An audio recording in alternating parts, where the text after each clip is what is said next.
So for the new BMW M4, it was important for us to focus on the most important elements. We emphasized the kidney and made it the main feature in the front. It is bigger and there is much more functions in the kidney. The air is not only going in on top, but also on the bottom. The whole kidney goes into the bonnet and gives it a very powerful look. Also, we have the typical trapezoidal M graphic down here, which creates the big air intake in the front. We know this theme from other M cars, but now it's even bigger. With the surface on the side, it helps to bring the airflow into the air curtain on the side and goes right onto the wheels.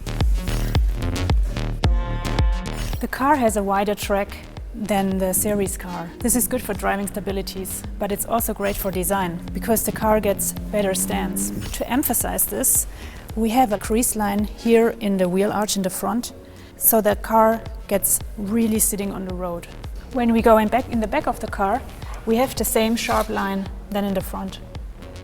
It's dividing the surface and it allows us to make very emotional surfaces onto the wheel. Also, a new theme is the black rocker, which goes from the front to the rear. It makes the car more lightweight, and it's also designed with very small radii and a very flat surface here, which makes it look like a blade. In the rear, we have also focused on the most important elements, which is the exhaust pipes. The double round exhaust pipes are known with all our M cars. All the surfaces help to emphasize them. They are bigger than the predecessor and they are embedded in a very big diffuser. And the two fins on the side go directly into the carbon fiber, where you also have the same fins in the roof. So the M4 is a simple and bold statement. All the M cars are polarizing, and they are not necessarily pleasing everyone. They are meant to move people, not only physically, but also emotionally. Yep. And I think probably the most iconic element of the front on the new M4 are the kidneys. And those kidneys have been carried over identically in their external perimeter geometry on the race car. They've been opened up internally for the care and feeding of the racing engine, but ultimately it's still the same geometry on the perimeter, and it's also very, very similar at the front with the trapezoidal sort of lower mouth of the car. And I think together with those elements, the headlights also have this kind of very strong forward inclination, and that's also referencing the new M4, but carrying it slightly further and giving it a little bit even more determined expression. And for a race car, I think that's entirely appropriate given the purpose of it. Also at the front, we have a reference to the air curtain from the new M4, but in this sense, we've actually installed corner lights for improved visibility at super high speeds during endurance races. And this boomerang shape is actually the same as the shadow that's created on the new M4's front surface. But for the race car, this contour is incredibly important for the aerodynamic performance at elevated speeds, but also at different angles of yaw. And so that's one of the reasons this corner is a bit different than on the M4. Another important aerodynamic element of the race car is the front splitter. And that front splitter creates quite a bit of downforce, but it's also essential to the feed of the underfloor, which is also an incredibly important aerodynamic component. But that front splitter transitions around to the side, and you can see that same carbon fiber construction carries over to the rocker panel. And that rocker panel actually continues in a graphical way all the way to the back and serves to thin the car in terms of the overall proportion, in terms of how you would read it from a distance.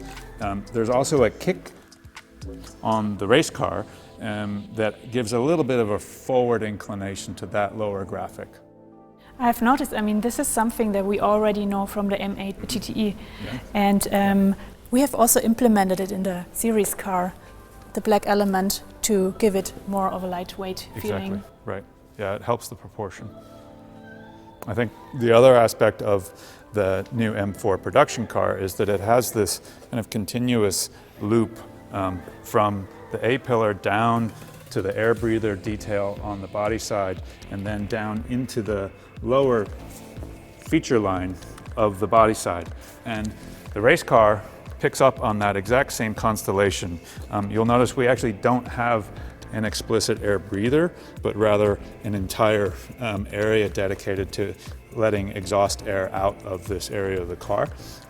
But the contour of that line is referenced directly from the new M4. And so it has that continuity that ties the car together, but also helps to kind of structure it exactly the way it does on the production car. It also looks like you were carrying over the roof. Mm-hmm. Yep. The geometry of the roof and the rear glass is identical to the M4 production car, including the fins, but also this very flat rear glass. And that very flat rear glass is essential to an efficient feeding of the rear wing. And that's what makes the new M4 such a great basis for the race car, is that the rear wing, which balances all of the downforce that we gained at the front with the front splitter, with this rear wing. And it really makes for a great handling car. Let's see the back. I have noticed before that it looks very different to the production car. In some areas it's quite familiar, but down here it's very different, right? Mm-hmm. Yep. Yeah, you're right. So probably the biggest difference is defined by the added width. So the car is about 75 millimeters wider per side than the production car. And so because of that, we have the very generous fender flare. But yeah, it creates a wider constellation at the rear. The lights are carryover from the production car. This geometry is all identical. We do have some added technical elements for serviceability. These are quick releases for this rear deck lid. This whole rear diffuser area pops off for easy replacement in case of race damage. And then if we move across to the diffuser, you'll see this is all open, whereas on the production car it's more closed. That's to evacuate more heat and pressure buildup. We have the diffuser strakes and fins. And then where the production car has the reflector, we actually have an air outlet for the rear wheel arch, but the line very much references the production car quite literally. All right. I mean, this shows quite clearly how these two cars are developed from the road to the racetrack and from the racetrack to the road. Mm-hmm. Yeah, exactly. And I think it also demonstrates how great of a basis the M4 production car is to become a race car. It has such iconic elements, and it also has geometry that really lends itself to being a high-performance, efficient platform for a race car. And I think we could both be proud. Yeah, it's very exciting, and I think these both cars are so refreshing. Yeah, cool.